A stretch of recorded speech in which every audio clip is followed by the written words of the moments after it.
site that we continue to get hour to hour.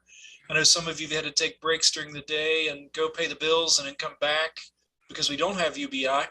But we are able to learn, contribute, and be inspired on a very rich set of topics. So coming up next, now that Rob's got us recording, I'm just going to introduce Mitch and our next session. Mitch Halpern is an innovation and business development executive, and he's been focused on creating new income streams from emerging and mature technologies across industries. He builds and mentors cross-functional teams that reduce time to market by a third. He's an advisor globally on, it's a rich collection of things like combining design thinking, scenario planning, IP landscape analysis, and consumer trend analysis, doing that quickly then to create these white space opportunities that really outpace other opportunities for profitability. And most recently, most of us in the Guild know Mitch because our work with him over time. He's now the managing director of Cygnus Sprints, which is within the Guild. And we're so happy to partner with him in that role and many others he holds. And his topic today, I think, is going to effectively explain why sprints. And so I'm going to turn it over to you, Mitch, and you can explain your session further and let me know how I can help along the way.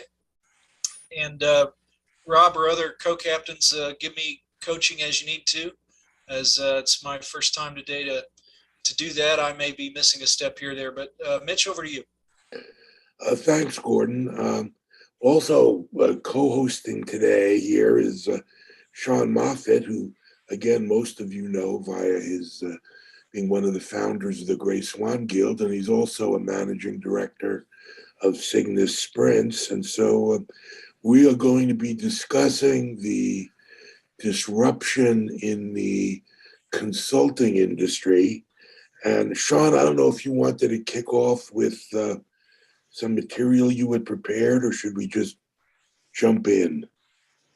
Well, I think we have some slides. I think yeah, we can probably. I'll tell you what. I'll bounce it up, and then we can speak to some of the stuff that's on the slides. But we've done this so often together over the last little while. I kind of almost perceive this as a conversation, Mitchell, as opposed to yeah, let's get married to the slides. Yeah. My hope is somebody can just do the thumbs up saying, hey, something's on screen. You guys seeing something? Yes. Okay. Hopefully the right thing too.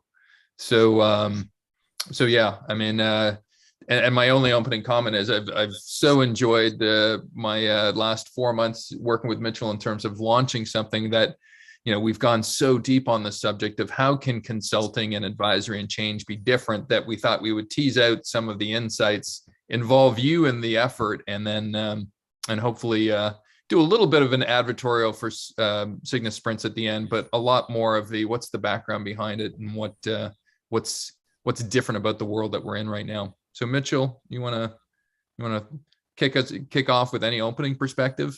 Well, yeah, I think, you know, one of the things that has dawned on me since I've been a consultant, either for a large consulting firm or as a freelancer, as an internal consultant to startups, for most of my career, even though my background is in chemistry, I got out of the lab before I completely killed my internal organs with toxic fumes and other things. Although, to be perfectly honest, as I tell people, when I was in college, it was before they discovered that benzene was like one of the worst things you could inhale, you know, in terms of potentially causing various cancers, liver cancer, leukemia. So when I took organic chemistry lab, having gone to a very old university with very old unventilated undergraduate labs, they consistently used benzene as the solvent because it was considered to be relatively non-toxic. And so I spent a good chunk of my years in college inhaling like pure benzene. And then during my senior year in college, the ruling came down from the FDA that this stuff was really bad.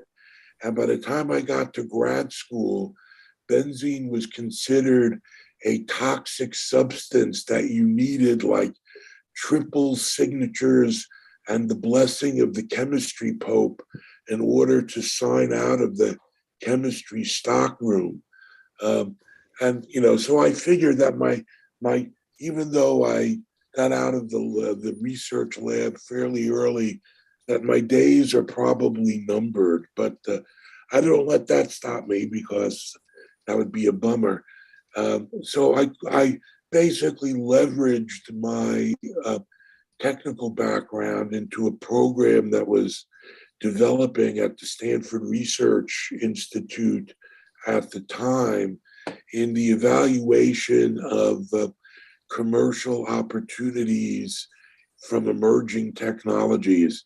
And so, as one might expect, at least early on, most of what I did was in the chemicals and materials sector, although that broadened out a lot over time.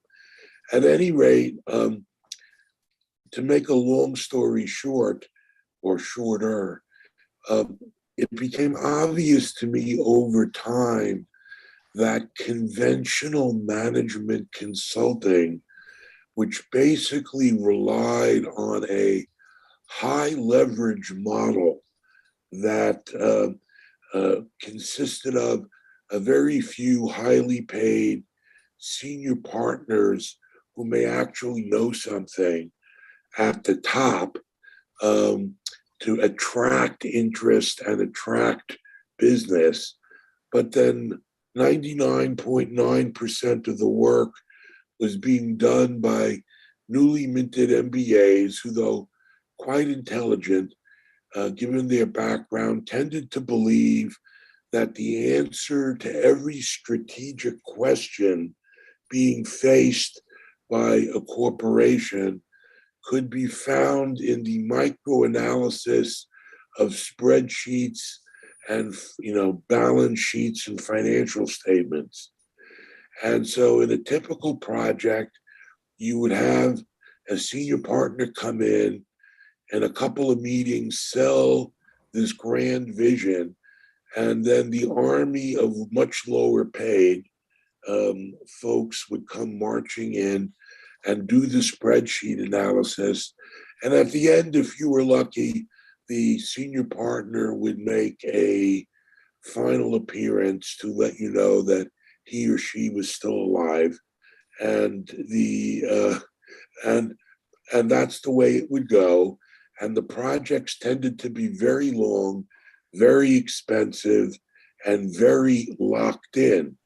Now, that model worked for a very long period of time until a few things started to happen.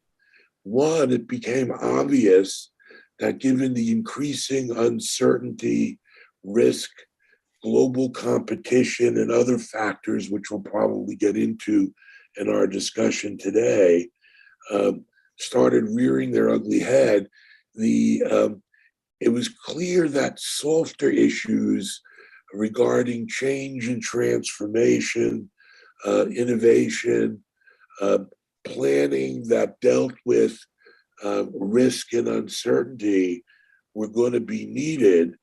And yet the model of these large consulting firms were really not changing.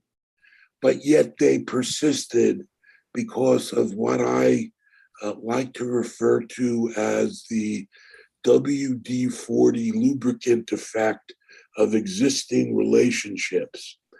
And that is that there were enough alumni of these big consulting firms that were now in executive positions, or they got into executive positions over time in these large companies, that even though what these consulting firms that were offering was sort of trying to fit the square peg in the round hole of changing corporate needs, the force that was used to put these two things together and keep the wheels of finance and payment going was the WD-40 of existing relationships.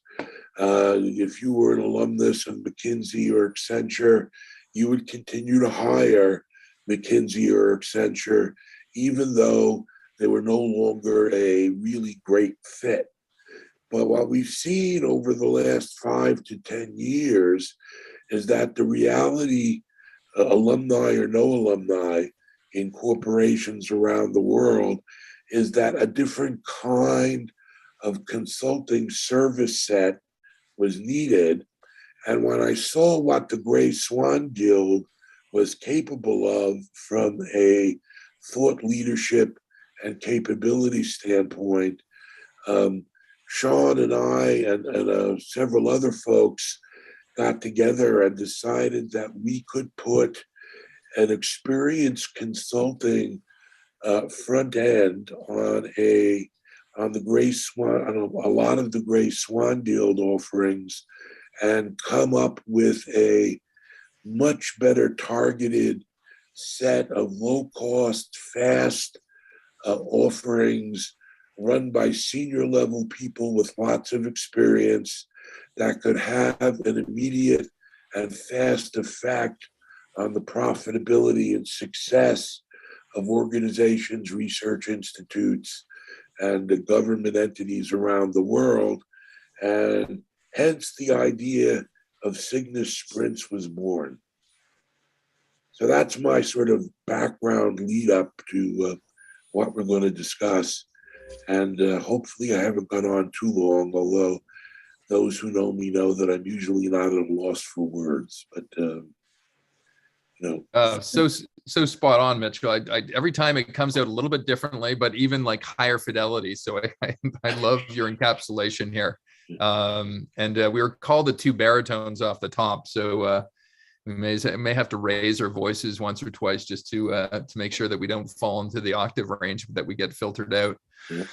I thought for our discussion today, Mitchell, I'll play almost the interviewer maybe here, but I thought maybe we could tackle this in 4 different approaches. We've got some opening perspectives here, but what I know I've learned, I think you've learned, some of us have learned, is the idea of sprints. The very name of what we've called this thing is rooted in something that today's both marketplace, workplace, and culture really, really crave. So I'd love it to maybe involve our audience in terms of evidencing how fast and how agile we want to be.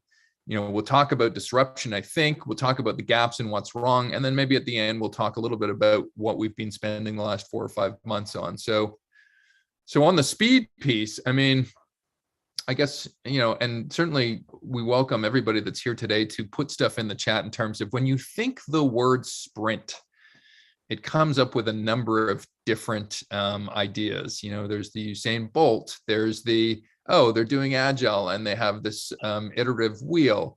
Oh, they're doing things very fast. Oh, I am going on vacation and it's not 7 days, it's 4 days. So I'm going to pack a lot of things in. Maybe you can just put in the chat for folks that have joined us, just what comes to mind when you think about the word sprint? Because Mitchell, I'll ask you the question. We landed on this word, Cygnus Sprints, as kind of the naming of this consulting, advisory, and change group. And it seems to have stuck with us. What's as people are putting in the chat what they think sprint means, why did it stick with us? Well, I think it was basically it did a good job of conveying the fact that what we're aiming to do is have a very quick, quote, impact on companies, get right from the beginning to the end of a project with high impact without sort of doing the slow walk around the course and working on a single project for, 5 years. And at the end, not really having all that much of an impact on a corporation besides the analysis of a balance sheet in micro detail. So sprint is a really good word in my mind for demonstrating the difference between what we're aiming to do and what a typical management consulting firm model tried to do, as I went on endlessly about a few minutes ago. Well, I love it. I'm gonna put our noble team captain Gordon on the spot in a minute. Just hopefully you can pluck out some of the more interesting comments about what people have put into the chat. I'm just going to share 2 or 3 slides here that maybe back us up in terms of this need for speed. I love using Google Ngram at times just to go, yeah, has this become a bigger thing? Like, where do I go to know whether or not this has been a bigger thing? And more than just the Google Trends, Google Ngram goes back to the 1800s. And as you can see, acceleration, certainly it's really high up there still, but certainly agile and sprint has become part of our parlance over the last 20 years. I looked at a basket of 50 factors. And so these are across technology, but mainly things like, you know, how long do films stay in theaters anymore? Or how long does it take to send something from one place to another?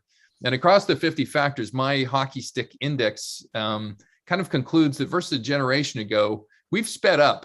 All of us have sped up. And if you want a number, we've sped up 4.3 times faster than we were a generation ago. Now, I'm presuming if you pick a different basket of 50, you'll come up with things. But it's not only the technology that makes us faster, it's also just ourselves naturally demanding it, and also some of our processes reflecting what that is.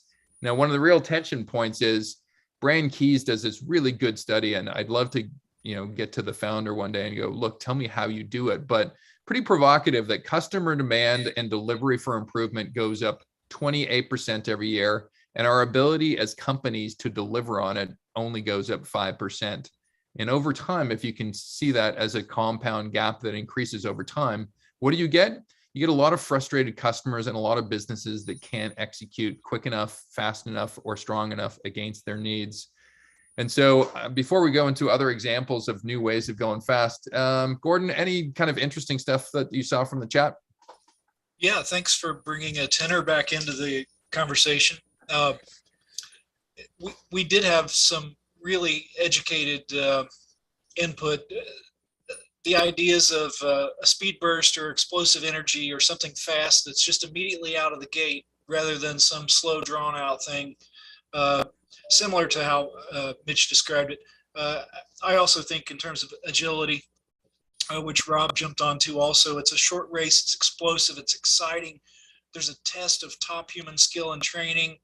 And yet, you know, we look at it from agility and we say, as a software pro, it's agile works, and sprints avoid the proliferation of all the overhead that can get attached to a long, over orchestrated project sometimes. Wonderful. And maybe Mitch, maybe we'll just ask people, have they seen their own speeding up of their own respective worlds? I know I've got a, I know I actually asked people versus 5 years ago as innovators. So I asked 400 innovators around the world, how much quicker do you need to be? And they said they needed to be averagely about 220% faster than they were 5 years ago. So it may even be challenging my 4.3 generation comment. I'm wondering if other folks have thoughts in terms of just how fast the need has become. Oh, we should open it up.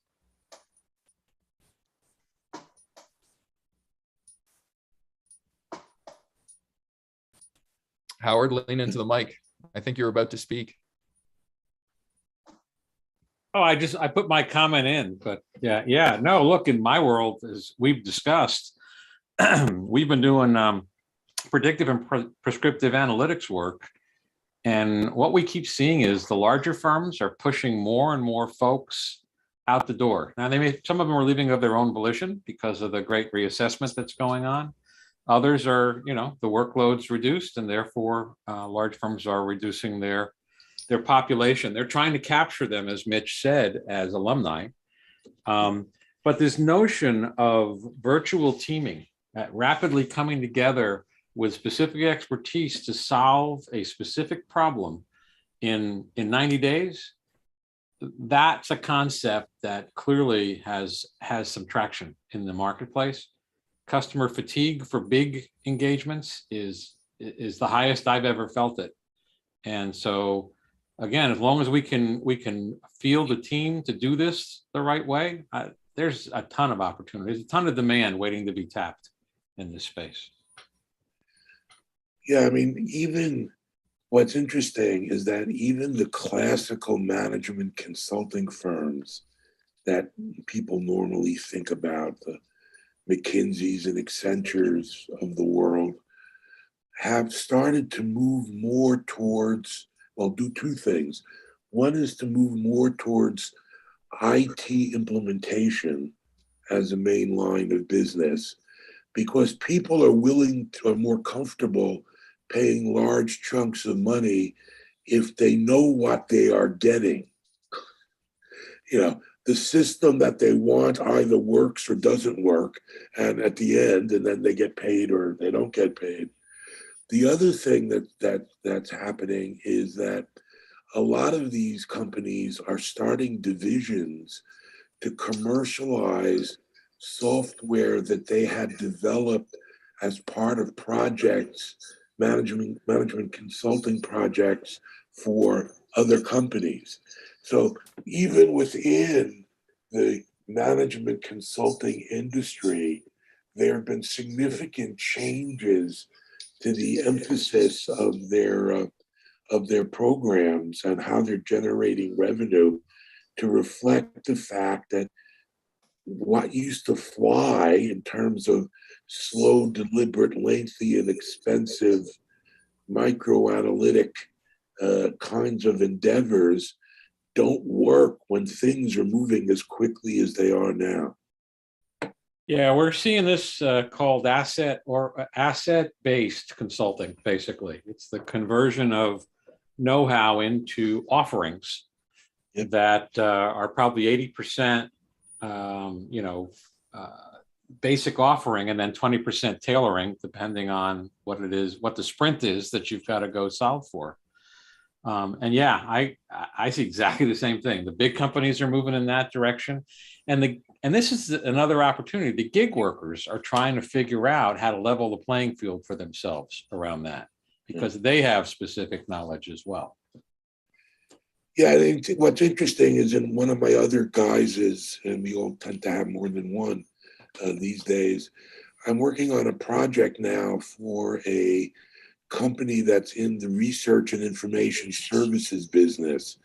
And what I'm involved with at this point in the project is interviewing a lot of people who purchase these sorts of research and information services to bounce ideas off of them for what their needs are, how they currently look at consultants and providers of research reports and the like. And one message that's been coming out pretty consistently over the last couple of weeks that I've been involved in this is that they're relying much more heavily now on boutique single consultants that have a huge amount of expertise in a specific technology area than they used to, when they used to automatically turn to hire someone from the big consulting firms.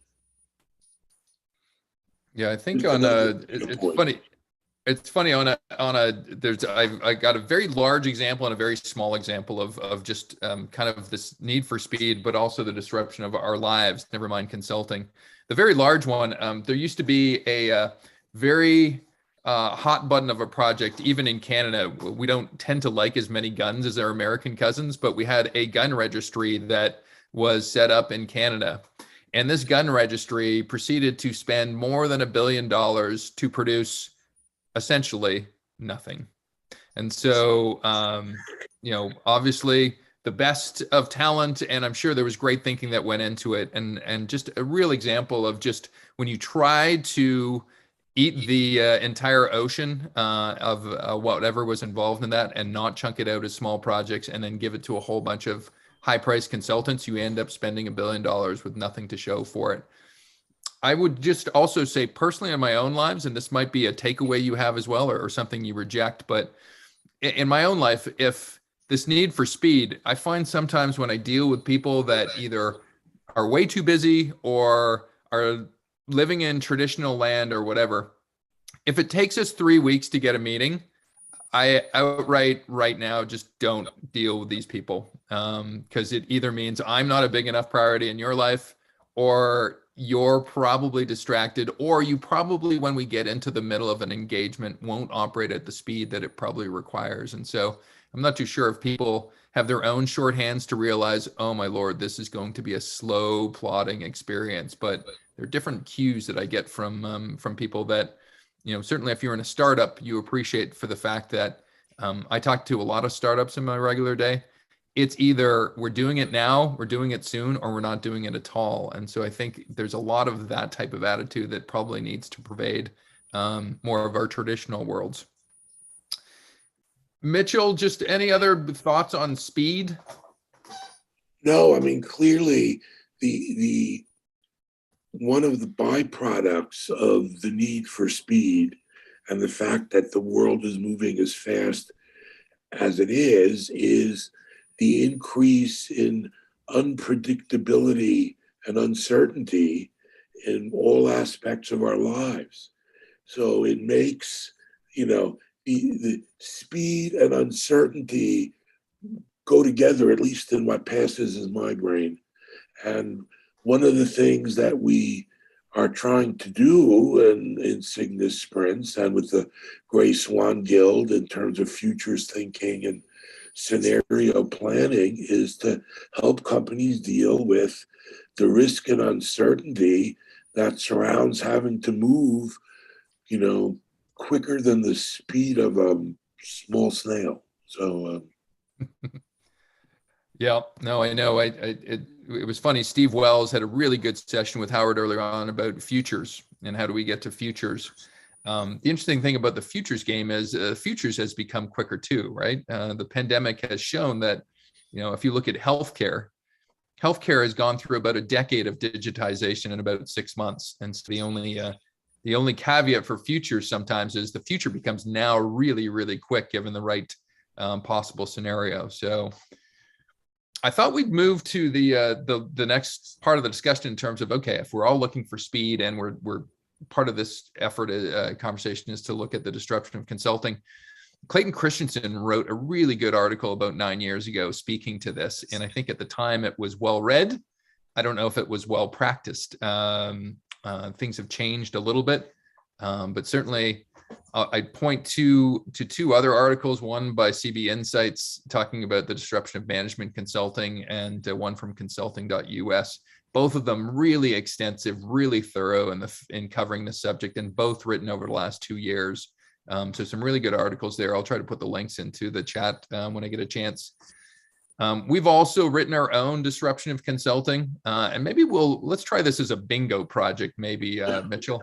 I'll point to you first. Like if you think about disruption of consulting, what I see is it's a really healthy sized industry. Consulting by itself, never mind professional services, is still growing at double digits every single year in an economy that maybe 2 to 3% is regular. There's a ton of shifting demands out there. They've got a traditional model in place that's been around for 70 years. And I think if you're any partner at a consultancy, you're seeing 2 different things for sure, maybe 3. Pressures on your talent. It's tough to hire people. It's tough to hire good people. And it's tough to find experienced people to work on client projects. You're getting procurement managers at clients saying, look, we used to work for McKinsey. We know your games. Show us all the stuff that you're doing in terms of providing us good value. And to the theme of our topic today, they're looking for speed. 3-year projects are paradoxical with how the modern organization runs. So Mitchell, just where is your lens go in terms of this, the key aspect of disrupting this whole consulting game? And then maybe we'll turn it over to the audience. Well, actually, to my mind, it's the speed and uncertainty issue that I just mentioned that is one of the bigger disrupting forces. The other one wasn't really on that grid that you showed, Sean, but that has been caused by the consulting industry itself. And that is the fact that it's taken so long for the industry to wake up in terms of its models and how it does business has given what some people would call thought consulting or strategic consulting a bad rap.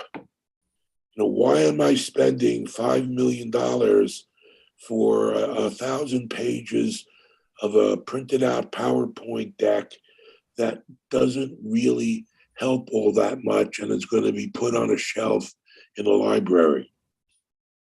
And it goes back to sort of what I mentioned earlier in terms of companies, large companies, don't mind spending the $5 million to put in a new IT system or subsystem if they think that it's needed to actually keep their business running. But to the extent that typical management consulting hasn't fit into that mold of something that's necessary, it used to be nice to have, and we can afford it because good old alumnus Bill is the CEO and he wants to work and play with his pals again. That just doesn't work anymore. And so the consulting industry has to now spend a lot of PR and marketing energy to dig themselves out of the hole they dug themselves into. Oh, fair words. I think maybe, I know we've identified 11 different reasons that are wrong with consulting, which is what has led us to thinking we can disrupt it. Maybe we'll do this like Family Feud, a very large Family Feud. Predict what's on our list or go off the list. Tell us something that we don't even know that's wrong with consulting. And Jennifer, I know you've been a consultant for a good chunk of time, independent. You might have faced this question before. What's wrong with consulting? I actually hate the word consulting. I have it in my company name because, at the time I was freelancing and independent consulting. They said you need to have a company in order to pay you. So I don't know, I didn't know any better. I don't want to see myself as a consultant. Like, that's very traditional. In a sense, because me coming from the background, I always feel like I'm a marginalized group. Like when I'm asked to do surveys, to check boxes, I always felt like I don't belong to any boxes. I'm like, okay, can you have a blank, like something, so that I can create and write my own. I'll give you an example. Like, I was early in e-business. So at that time, it's either with IT technology or with marketing. Like, organizations were confused where to put this. Then, there is no job function as an e-business professional. Then I always don't know where to check mark this. And now it's, because I've been in design thinking for how many years? I got serious in design thinking in 2017. But before, we didn't know like we were doing design thinking. So now I move on to business design and design for sustainability. And, last year, a credit to the Great Swan Guild, I've got to know two other collaborators. So we invented and did this, process called sense making out loud. So those things did not exist, and I don't know where to put my check mark. Like, who are you? So I felt like I very much belong here because I don't know where to, McKinsey, they have their existing models everywhere. They have their existing models, and also two hours ago I attended the Futures Frame. That exercise, that got me to think, like, we need organizations like the Great Swan Guild and Cygnus Sprints, is because we're contributing to I call it resilient innovation, because that's pretty much decentralized. And I see, I'm not sure about the speed part. I think the fight the climate change and also fight the virus, we need the speed. Other things, perhaps not, but we, for instance, fast fashion, maybe we need to flip things around and to achieve different kind of speed. Yeah, I think Jennifer makes a really good point, and that is, in a classical consulting model, if you didn't fit into one of the check boxes, you were up the creek. And what's going on in the business and cultural and environmental environment, boy, that's redundant, now is that we need more people who don't fit in to a well-defined checkbox category in order to, or at least put together teams of people that can address these ambiguous needs and categories in order to be effective. And that's, certainly one thing that you and I have discussed in various and sundry modes, Sean. Well, it's interesting. I would say you've almost got a couple of tick boxes on the Family Feud thing here too, Jennifer, because I think by the you got through it through a different way, but I love the fact that you don't have any tick box to sign up for on all these things. I think it's something that most of us have shared. I think it expresses a little bit of the, there's a lack of multidisciplinary nature of people that end up being consultants. They are MBAs that were trained to do consulting, and they might be very good at it, but in a world that preaches diversity and multidisciplinary and interdisciplinary, I can't think of a least multidisciplinary place and least diverse place than consultants at times, right? So I think that's one of them for sure. So yeah, that rang true for me. I think we've all experienced. I know I hired probably the innovation consultancy when I was head of marketing at Molson, and everything that we're trying to build in 6 sprints and everything that I thought was bad about consultants was bad about that innovation group. Walked in as savior, thought they knew our business more than they really did, took way too long at double the budget with ideas that, grant you, people at the top of their game, I realize when they present me something or give me something, I go, I couldn't produce that myself.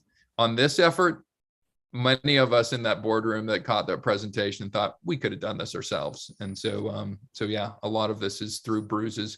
Stephanie, I know you're in Chicago with a sensibility around consulting and the whole business it is. Any thoughts on what's wrong with consulting? Well, Sean, I wanted to build on what you were saying. I think, maybe this is what's right about our approach to consulting more than what's wrong about the general approach. But what you were saying about the generalists, when you think about a large corporation, right, we think that they have all of the answers. And certainly, I think that a lot of folks look for consultants who have worked in a large organization, who worked for a well-known organization, one of those Fortune 500 companies. And yet, what I've found in working inside some of those companies is that you have a lot of specialists, right? So take marketing, particularly just as an example, that marketing discipline, you'll have someone who does social media and someone who does print and someone who does, channel marketing. And so they'll each have their very, very specific roles, but it's very difficult to find someone in one of those positions, even at a manager level, that has that multidisciplinary skill, that umbrella skill to pull it all together. And I think, exactly what we're talking about in terms of the Sigma Sprint team is that we have a lot of folks who maybe have a specialization in one area, but a lot of good, deep knowledge in other areas to complement that. And I think that that's a different approach and something that folks aren't used to thinking about. They're looking for someone with a name on their resume, a company name on their resume, and not realizing what the disadvantages of that are. I want to jump in and add to that. So the way I wrote that one down, Stephanie, when I was thinking about Sean's question was, there's tons of specialists. You can find somebody to do anything, but there are very few people who connect the dots, right? Who see across the entire landscape, and they may not have done all those jobs, but they've watched the project end to end, and they know exactly how those pieces are supposed to fit together. And that's one of the biggest failings, I think, not only of the consulting firms, but of the way people are trained coming out of MBA programs. Yeah. Right. And I would add to that in terms of industries, we see the same thing in industries, right? Someone is wanting I want someone who's deep in the aerospace industry, who's been in the aerospace industry forever. And then it's groupthink at that point. There isn't that outside perspective. I think, one of the things I love about consulting is being able to go across industries and even I go between nonprofits, for-profits, membership organizations, right? All of the above, services, products, and the ability to think laterally and bring that information and experience and observations from one to the other, I think is invaluable for the clients that I work with. Oh, Stephanie, so well put. I think it's a real festering point. I know even myself and Mitchell through this entire process of building this stuff, Mitchell, the pin drop for us maybe a month or a month and a half in, I want to speak to, we landed on these words, people that become Cygnus Sprint principals, they need to have some level of comfort with ambiguity. And if you have deep industry vertical expertise, you just don't have that comfort level because you're always going to go back to that trick or that tool or that whatever that had got you where you needed to. Do you want to talk a little bit about that comfort with ambiguity? Yeah, I think it goes back to what people have been talking about, and it would probably be pretty unanimous within this group of the value of being able to connect the dots and to take something you learned from your work in one industry or subsegment and realize that, this could have application in something in a completely different technology or industry area. And there are very few people in companies that have that kind of role. And if that role exists, it has little power or authority because they're fighting against the siloed nature of most companies whose structure is optimized to run a very specific, rapidly commoditizing business. And anything that is sort of outside of that narrow window is rejected and the blinders go on.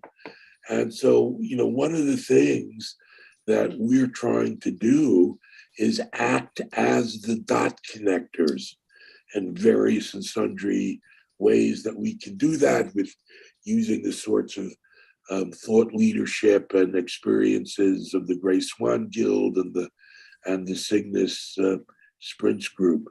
But the other thing that's related to that's interesting in my experience is that if you go into companies and read tons of articles in Harvard Business Review, it would seem that everyone knows about the need to be able to connect the dots.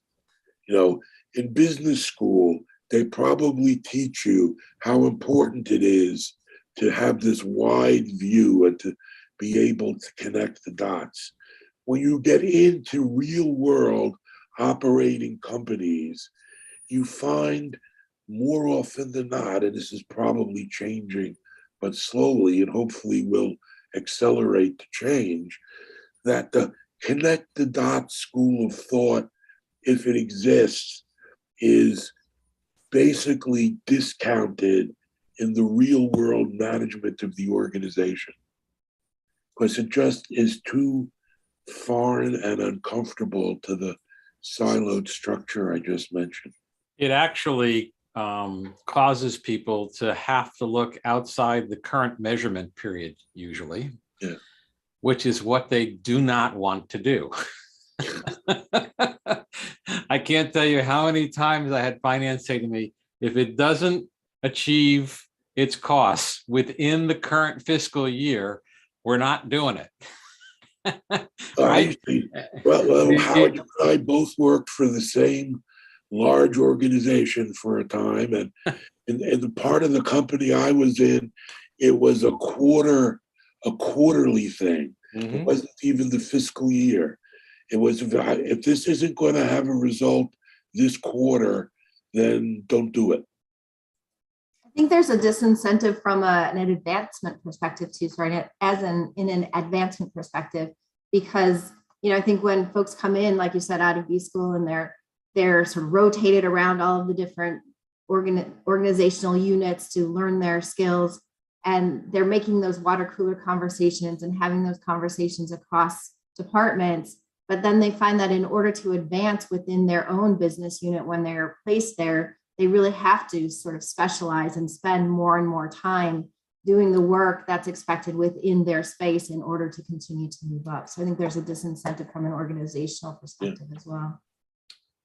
I think what I'm finding is you're right. I mean, even the algorithms that hire people into companies will weed out people that have broad skill sets or the T-shaped skill set in a bias for people that have deep things or trip over the right words within an algorithm that you're exactly looking for. So I think that's embedded in the system. Having said that, and I think we would have people in this group that would agree, otherwise they wouldn't have lived their lives the way they have, at the highest of levels, when you look at top performing CEOs or CIOs or CTOs or CMOs or CHROs, if you are just strictly about your vertical, and let's take CHROs, if you're all about, I can do great compensation and great union bargaining negotiations, but I don't have an iota understanding of how to run the business or what the metrics of the business are or how technology integrates, you are not a great operator within 2022 now. And I think I could go around every single function with that. And the problem is it's lonely upstairs. When you are in that chair and you don't know something, you're not going to go to your employees. You're not going to go to your manager for sure, your CEO who's expecting you to deliver. And so there may be a role in consulting to play that kind of seasoned, Robert Duvall and Godfather type of role to these people that are really struggling. I think about myself 15 years ago, I would be this person in a few different blind spots. And I wish I could have people that I could trust that weren't going to try to fleece me for 2,000 hours a year for the sake of that trust. I'm going to I know we're in the 7th inning of our discussion. I'm going to see which tripwires you guys threw over. We threw Sean, this article. Can I make one more point just so we catch it in the recording? Please do, Howard. There's a whole nother problem in consulting that is a technology related problem. And it's that there's no true provenance of skill and experience. There's no, you get somebody's resume, but there's no real easy way to track that back to what they actually did. And with the advent of Web 3.0 and blockchain-based smart contracts, we're going to be able to do that for the first time. So it's just something that again, as a small organization, looking for ways to go after something that's different. I just like to log that one as something we should look at. Well, I think that is one of the, I think you family feuded up somewhere on there, somewhere on this list is just, really when you look at outcomes, which I think we're all buying, right? Like as much as process and inputs are great, you want an outcome, right? In sports, it's great that you drafted well or whatever, but at some point, somebody's going to ask the question, have we won a championship? And I think the same is true in business. Here were the 11 things we've talked about, and I've thrown the article link into the chat box. Traditional consulting does have very outdated practices. It's slow to change itself. It's interesting how I went through about 40 different articles about disruption of industries, and most of those articles are written by management consultants. And strangely enough, what they don't write about is themselves, right?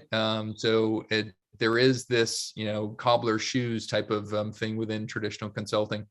As Mitchell mentioned earlier, it's a high overhead and high cost model.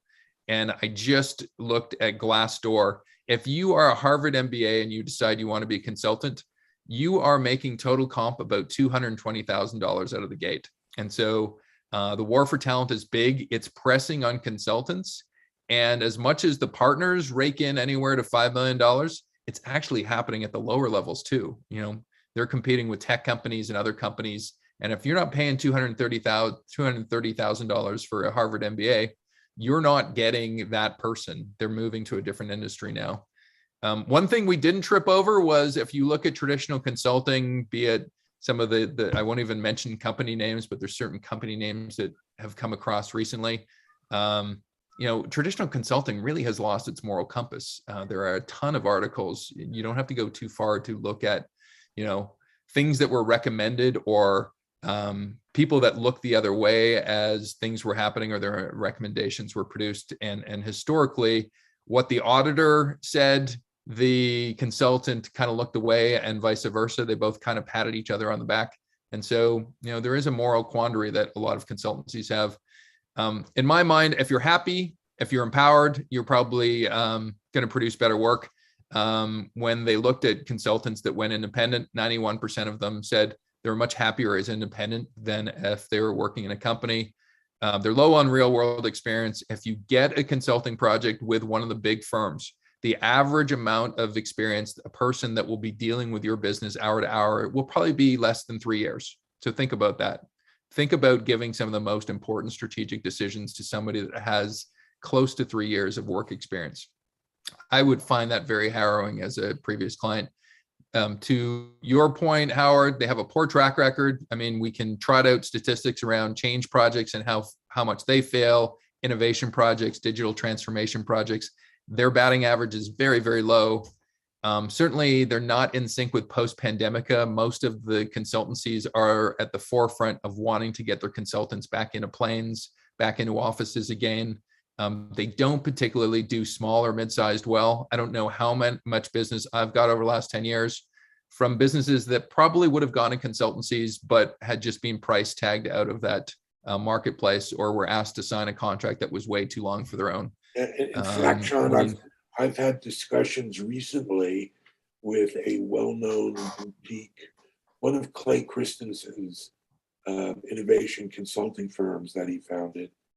And they used to live on these very large contracts, even though they're not McKinsey. They still had very, very large contracts. And they've searched for and have moved on to a different business model that tries to be able to provide affordable options for small to mid-sized companies. So it fits right in with what you were just saying. Yeah, no, for sure. And the last 3 ones here, we've already covered. They're not particularly multidisciplinary or collaborative, for that matter. There are partners that war with each other over project, and therefore you're not getting the best of the 1 + 1 = 3. But if you ever talk to a lot of consultants or innovation groups or what have you, they talk about 2 things all the time. What are your billables like? What are your hours like? What are your billables like? And what are your utilization rates like? And I think that gets you into a discussion of time. You're selling time. And really, what a client really needs is an outcome and solution. And I think that's where we're going. And Howard, you had mentioned stuff about asset-based consulting. They're really looking for something that's going to work.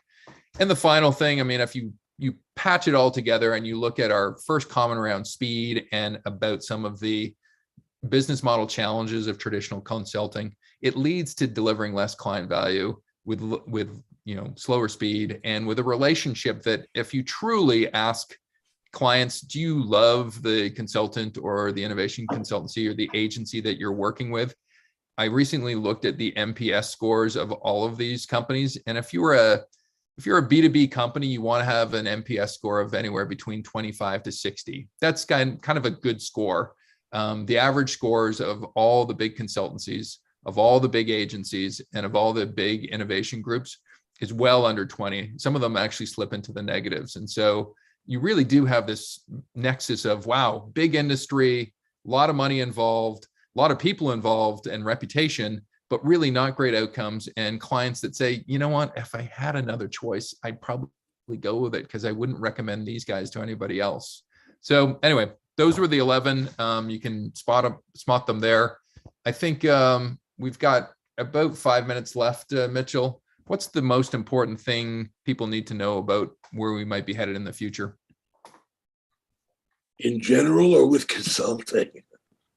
Well, I think pivoting to a solution here, I guess. I mean, we've given the argument for there's reasons for disruption. What's your thought in terms of where we go from here? Well, I mean, I think what all of the signals are is that the market really needs flexible solutions that are quick, reasonably cost, take into account uncertainty and risk, and get beyond the classical consulting models that are very good at dealing with output-based companies. If you know, in terms of if your company produces green widgets and you know, you want to look at the data about your production costs and your speed of production and the like, typical sort of hardcore quantitative analysis can deal with that. But as we're looking to deal more in the world of outcomes instead of output, you need an approach that is at one level a lot softer in terms of the tools that it uses, but more effective given what you're trying to accomplish from a strategic standpoint. Awesome. I'm just going to, before we hand it back to Gordon, who's going to hand us off. So this is really happening. You can certainly jump on our website and look at Cygnus Sprints. We launched this in kind of a quiet way over maybe 2 weeks ago. And so it's somewhere on the top menu, I think, of our Gray Swan Guild website. We've posed what some of our strengths and distinctions that we've talked about in this group. And we are launching with 7 different sprints and some extras. We have an intro sprint, a sense-making sprint, a scanning sprint, a strategy sprint, a discovery sprint, an innovation sprint, and a transformation sprint. And because we're all these multi-talented polymaths with a guild behind us, you know, we can offer some extras to groups that we have a great relationship with and certainly have an interest in doing. And so if you're interested at all in any of this, leave a message at info@gracewanguild.org, whether or not you'd like to be a team member, whether or not you'd like to hire a similar team of what is now about 35 people that have comprised what we're calling Cygnus Sprints. And so the only thing for me, because I am playing the late night DJ tonight, we've got 2 things. One at 11 o'clock where I'm calling myself Venus Flytrap. And we're trying to fly trap the best ideas. And at midnight tonight, Eastern time, which is better in some parts of the world, we're going to have a session on experimentation and the power of doing, which I think is what we've talked about. I'm going to throw it back to you, Mitchell, for last comments, and then we can give it back to Gordon. No, I mean, I'd like to thank everyone for their support so far in this endeavor. If Sean and I and a good chunk of you in the audience here weren't sure that this was a good idea and that we had some sound reasoning, we wouldn't have been spending so much free time on this, particularly when we all have other things in the fire, irons in the fire as well. So I look forward to driving this with you and turning this into a viable commercial new style consulting entity.